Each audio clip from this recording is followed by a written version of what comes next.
part of the Hong Kong territories. These figures in 2012 show that 46% of people living in public rental housing live in urban areas, and 31% of the people live in the suburban area, and they were provided with easy and accessible transport. I think public rental housing in other developing countries, mostly of them were built in the remote areas. But in Hong Kong, this altogether 75% already are built in the urban and suburban area with good transport. The rent allowance has been given by two organizations. Basically, the Social Welfare Department provided the major part of the rent allowance under the Comprehensive Social Security Scheme. This scheme mainly helps the low-income people as an income subsidy. And the Hong Kong Housing Authority only provided a very small number of rent allowance. This table shows the difference.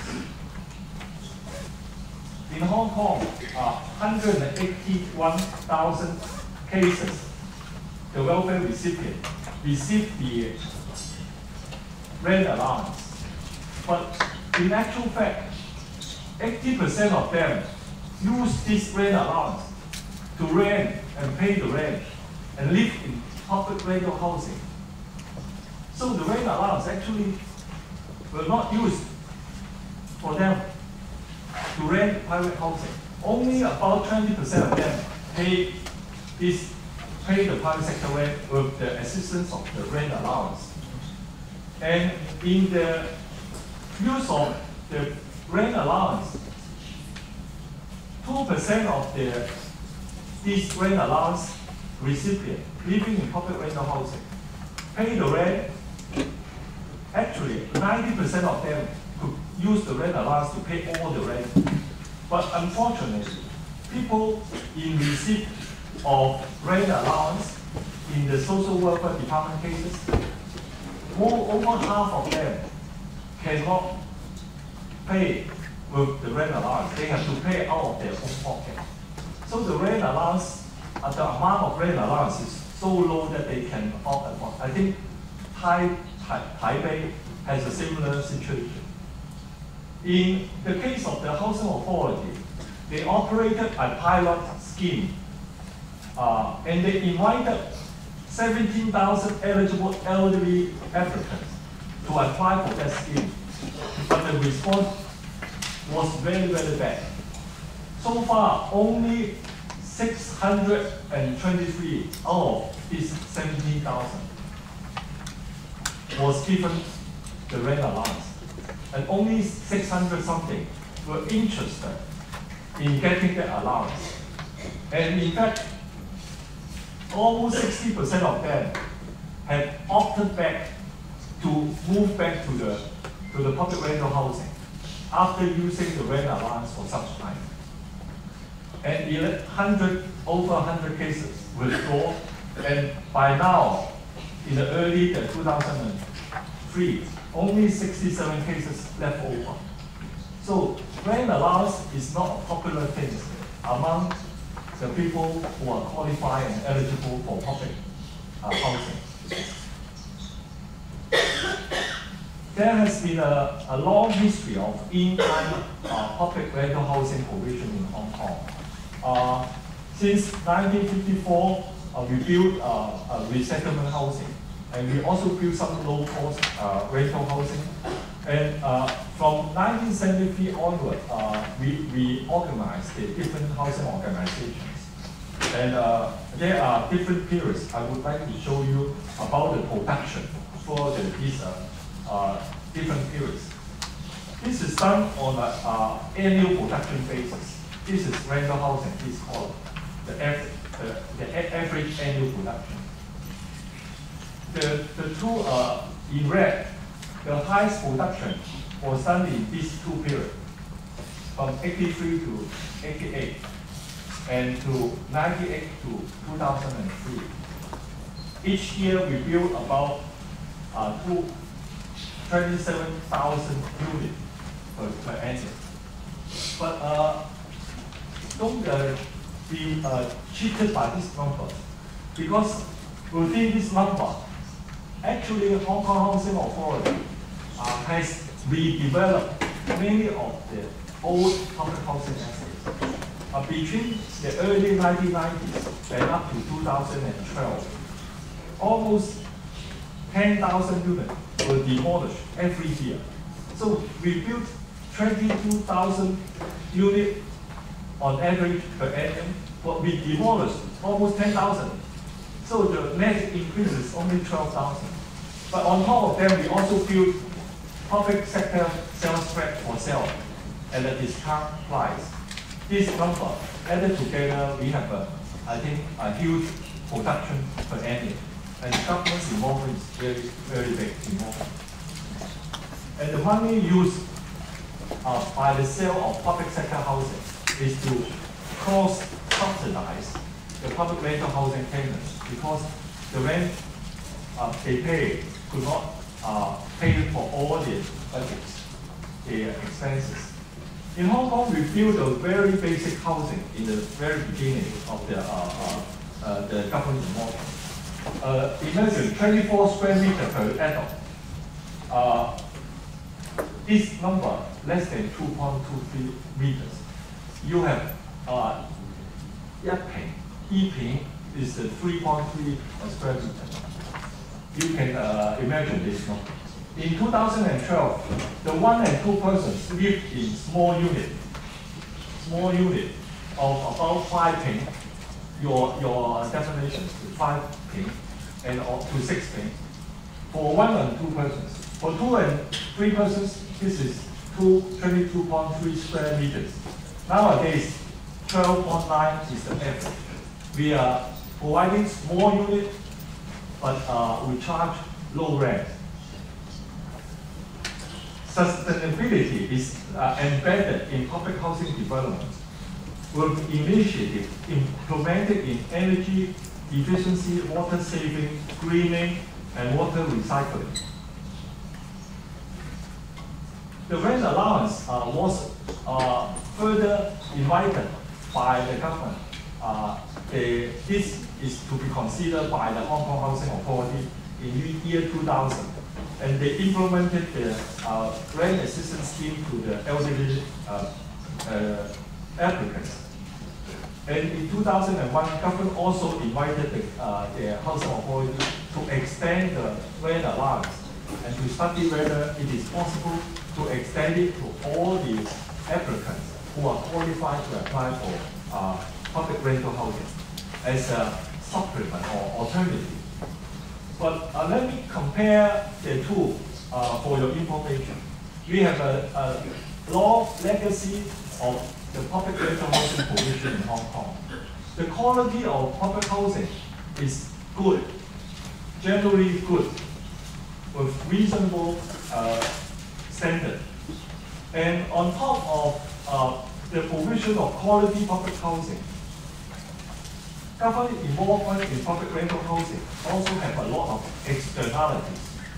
In the economics, you know these terms of externalities. It generates jobs in the housing construction and housing management and maintenance related industry.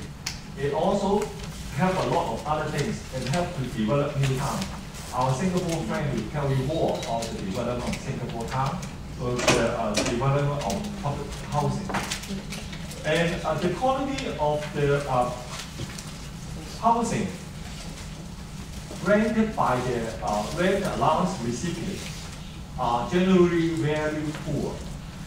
The amount they can use to rent private housing is of low quality. Let me show you some photos. This is the public housing estate built in recent years with good playgrounds for children. The housing blocks behind were completed in 2012.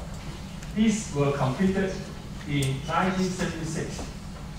these areas are already under redevelopment. This is the first housing estate in Hong Kong, the Circuit May housing estate, first built after the Big Fire in 1953.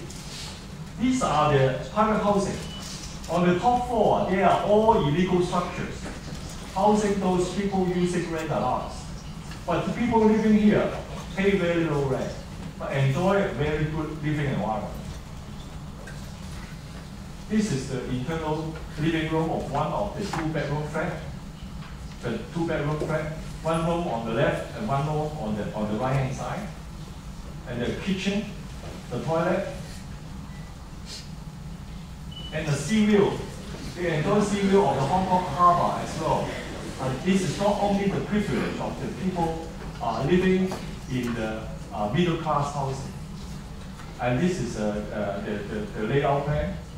And it's very accessible to public transport. The underground train station is nearby, within walking distance. And with a good, I think, sitting out area.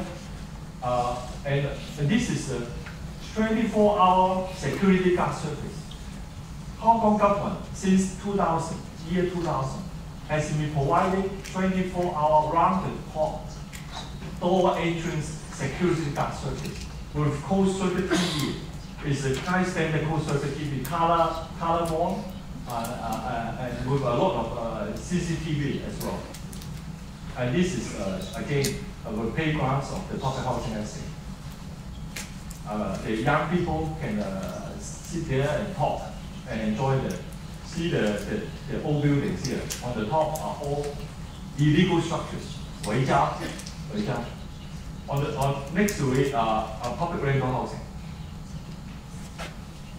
Compare with that, these ladies with 2 children use rent allowance to live in private sector subdivided units.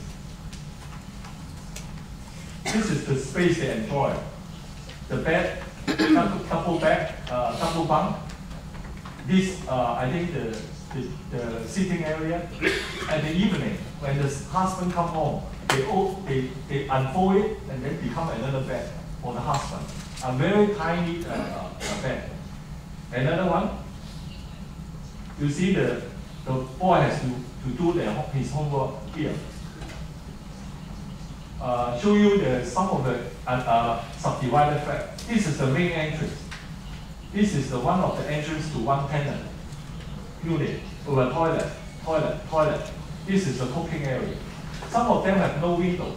So in one single unit, they subdivided it into 9 to 12 different small units and rent it out at high rent. And these people use rent allowance to rent this unit. External environment like this. Okay, in the Sam Shui Po, one of the districts with a high proportion of poor people. I just want to show you, this is the picture I took before I came on the 12th of October. Okay, this is the actual market rent. Actual market rent for 100 square feet. This is about how much is this? 10 square meters. 2坪，大概是2坪。3坪，3坪，香港就是 the rental is $3,200 just for 120 square feet, not square meters. And this is 150 feet, charge you $4,600 for a unit. And this is another. So the rent burden, actually, the charge by the housing authority, the public rental housing are low. But compared with that, these rent allowance recipients renting private sector flat have to pay very high rent. I give you some example here, just for comparison. This is the flat for 1 to 2 persons. Normally lived by one person, 80 square meters, about 6 in Taiwan standard. They charge less than 100 Hong Kong dollar, less than 100 Hong Kong dollar, and live in that unit that was built in 2006, that was the picture I showed you. Is a secondary area, in an urban area, within 3 minutes walking distance to the underground, the vast transit road. But the other people who live in the private sector, small unit of 16 square meters, have to pay $4,595 to rent that flat. And what they can get from rent allowance from the social welfare department is less than $2,800. So they still have to pay on top of that $1,800 to rent that flat, using the rent allowance already. Out of their own pocket, they pay that amount. So when you compare this amount with that 900 something amount, this is double. This is why people opted for rent allowance, opted back to use the public rental housing unit as their accommodation. Another is a 2-person flat. I don't want to say more about this. It's comparatively, public rental is charged at a low rate, and private rental is charged very high, and the rent allowance use is actually captured by the greedy landlord.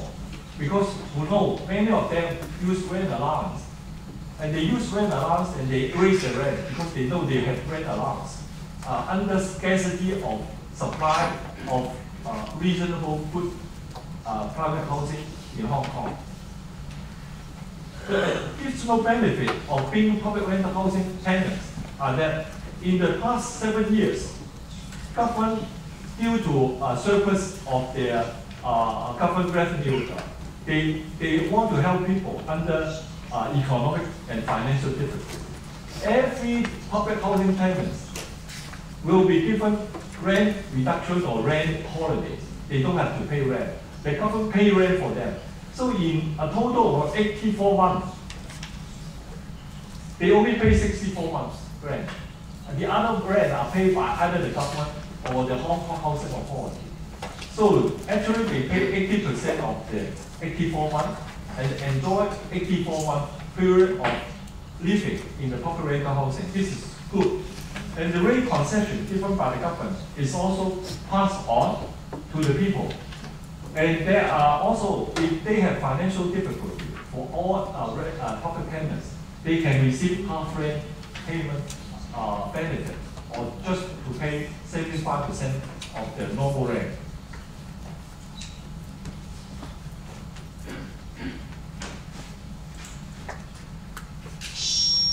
Here, we share with you about the beneficiary of the rent assistance scheme. These people who are in receipt of the Housing Authority rent assistance or the social welfare rent assistance has to be reassessed every 2 years on their eligibility conditions. So if they no longer eligible, they will be kicked out and they will stop payment of the rent allowance. But the rental unit rented by the public rental tenants, they can live there for years and years, and even pass on the next generation. When the next generations meet the eligibility conditions. Just compare this, the public rental is, the median is 10.6. In the private sector is 1/4 of their income has to be spent on rent. In Hong Kong, on average, the public rental housing tenants pay only $1,400. And it is also lower than 10 years ago because of a lot of rent reduction or other measures in Hong Kong. The second parameter, the third one, parameter I want to use is about choice. Actually, the public rental housing applicant has been given 3 choices. They can decline the first choice of allocation and then go to the second or the third until they find the acceptable choice. But in the private sector, the tenant actually seems to be enjoying some degree of freedom of choosing different parts to live in Hong Kong. But unfortunately, this is not the real case. Under the conditions of scarcity, there are very limited choice for these rent allowance people. The fourth parameter I want to use is equity, whether it's equitable. On the basis of equity principle, actually, people living in the public rental housing are more superior than the others people. When you compare the like with like, the two groups of people earning the same amount of income, and both are qualified for public rental housing, those who have been waiting on the waiting list are treated unequally. And because they have to still pay the private rental rent while they are waiting to be rehoused into public rental housing. But for those who use rent allowance, as long as the government has enough resources to pay for rent allowance, they can be given rent allowance on the condition they met the eligibility criteria. So that would be more equal to this qualified applicant. On the cost to the government, in the Hong Kong government's analysis, the in-kind provision of a public rental housing, of course, require a huge initial capital outlay. The capital outlay as at today is about 780,000 Hong Kong dollar. That is 0.5 million already above that 10 years ago. So the price of construction, the inflation rate is very high. And government also have to incur high operation deficit every month. And there are due to the bureaucracy also require high cost. And the cost to government in the rent allowance is lower. They require low initial capital outlay, but with a very high recurring cash subsidy and relatively low administrative cost. And the land cost is the opportunity cost in terms of land value foregone is very high when we build public rental housing. But there will be no land value foregone in rent allowance. Let me show you some of the comparison between the use of rent allowance and the public rental housing. After calculation, actually, the government think actually the direct monetary cost in terms of construction, management, and maintenance account only for 12% to 50% of the total subsidy. And the land cost foregone account for 50 to 88%. But if we discount the land value, that means if the land value cannot be hypothecated, the land value cost of this general rent allowance for all applicants could be 2 to 4 times higher than that of the provision of public rental housing.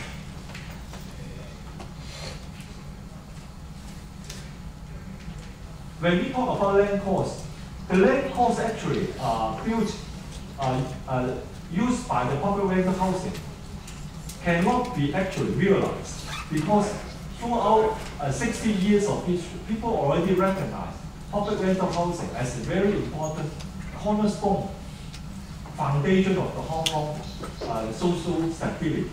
It's very important to Hong Kong people. So the exact impact of so doing on land value actually is less than certain. Land price sold in the market, in the private market, would likely to be dampened if all the land used by the public rental housing will be sold in the market. This is actually impossible. The land value, I don't want to repeat, say here. So as shown, the rent allowance is actually not the preferred choice of the government, and it is not the preferred choice of the people as well. And when we compare another parameter in terms of politics, we can see the political cost to the government is very good. The cost to the government is very low. If the government do not do anything by building public rental housing, that will be a big cost to the government. A good government with good governance, building a lot of rental housing, will show that the ruling political party really cares about the need of the housing needy. And good quality public rental housing estate actually is a showcase of good governance of leaders in power. But for the government in use of rent allowance, they can use it as a stopgap measure. But landlord usually capture the rent, and the government actually has not been helping the people to improve their living environment and their housing environment. And government is seen as not responsive, not flexible. But the rent allowance can be very flexibly withdrawn or to add and add. For the public rental housing, this is less than flexible. And a few more issues actually in Hong Kong. Public rental housing has been used as a tool to clear land for housing the squatters. This is a very important tool. It is a very acceptable way.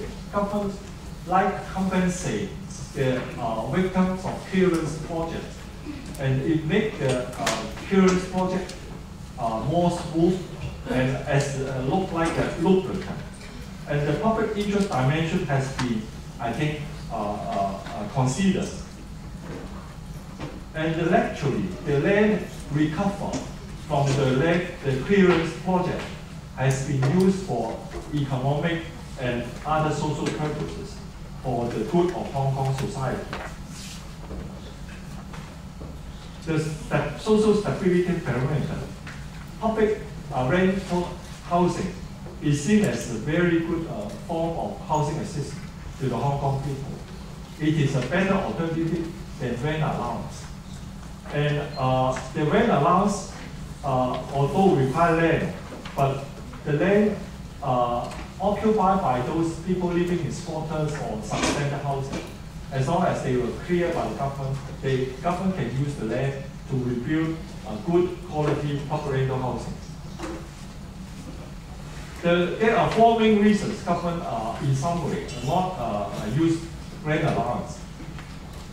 The first reason is that government estimate they will drain the housing authority finance, and it would not help to improve the living conditions, and it would very likely push up the rental level, and also introducing rent allowance may substantially increase the demand for rent assistance, because people, when they are given a choice to apply for public rental housing, some people actually do not apply for that.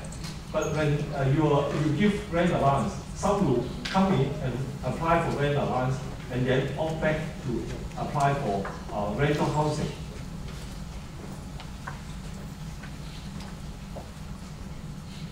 So the Hong Kong story continues in the hope of stability and political stability and sustainability. I summarize here in five points.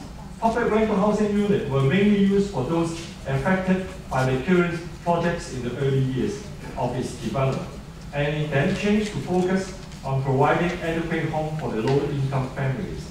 And now it has provided housing, adequate and affordable housing for 30% of the Hong Kong people.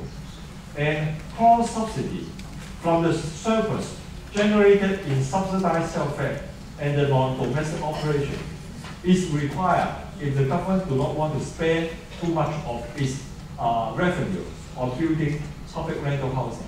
Since 1993 in Hong Kong, the Hong Kong Housing Authority has used no single dollar from the Hong Kong government, and they use their own finance generated by the subsidized self-help and the non-domestic operation.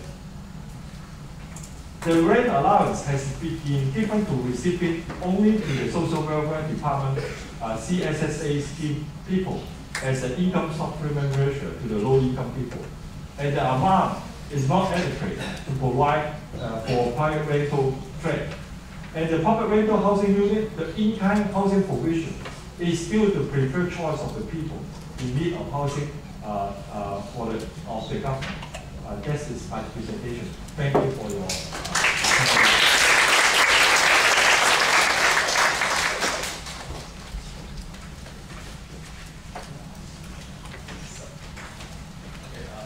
Thank you so much, Council, for the wonderful speech. Okay, we have a very overall and comprehensive comparison case provided by Dr.